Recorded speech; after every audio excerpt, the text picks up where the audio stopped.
Alino Faso repose désormais au cimetière municipal de Ouagadougou. Il a été accompagné cet après-midi à sa dernière demeure par une population sortie massivement pour lui rendre un dernier hommage. Paul Moyenga et Moumouni Wanga. L'atmosphère est pesante en cette matinée du samedi 23 août 2025 à la morgue du centre hospitalier universitaire de Ouagadougou. Les Burkinabés s'apprêtent à faire leurs adieux à un des leurs, Alino Faso, Alain Christophe Traoré à l'état civil. Sur les lieux, famille, amis, acteurs culturels, opérateurs économiques et membres du gouvernement.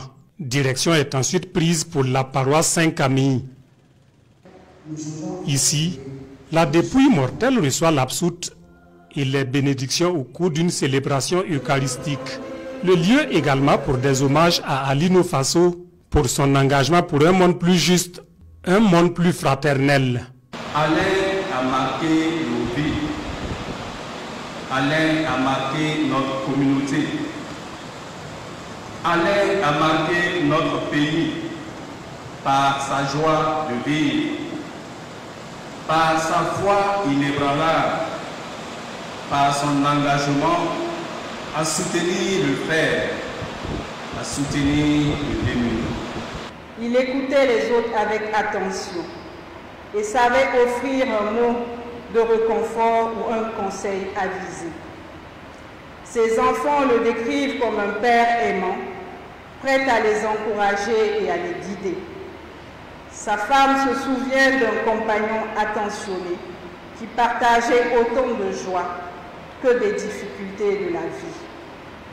Pour nous, ses frères et sœurs, il restera ce cadet protecteur qui savait apporter la lumière même dans les moments les plus sombres. Après l'église, vient l'étape du cimetière. Difficile d'accompagner un être cher en ces lieux. La longue file a du mal à décoller. Le cortège traverse presque toute la ville. La dépouille du fils du pays arpente pour une dernière fois quelques artères de la ville de Ouagadougou. Au cimetière, nombreux sont les Burkinabés venus dire adieu à Alain Christophe Traoré. C'est une journée de deuil pour nous aujourd'hui, de tristesse, de douleur. Qu'il repose en paix et que la terre libre du Burkina Faso lui soit légère. Nous nous sommes connus grâce à un tournage de clip. Je parle du clip de As DJ, c'est Bonani. Et à une des séquences, c'est là que nous nous sommes rencontrés. Je crois que dans la chanson même on cite son nom. Et depuis lors, nous sommes restés des amis. Il m'a fait profiter beaucoup de choses dans la vie. Il aimait les gens, il aimait toujours là où il y a du monde, il aimait plaisanter, il aimait rigoler.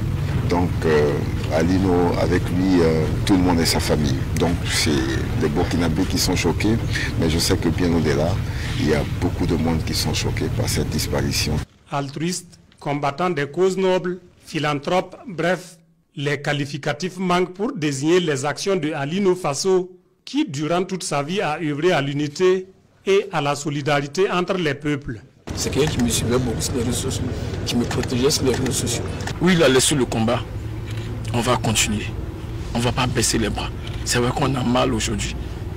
Mais on lui promet que ce combat, on va aller jusqu'au bout. Aider des artistes, animer gratuitement beaucoup d'activités, sauver des vies, trouver à manger pour les personnes déplacées internes, aider la veuve et l'orphelin. Il a fait tout ça pour nous.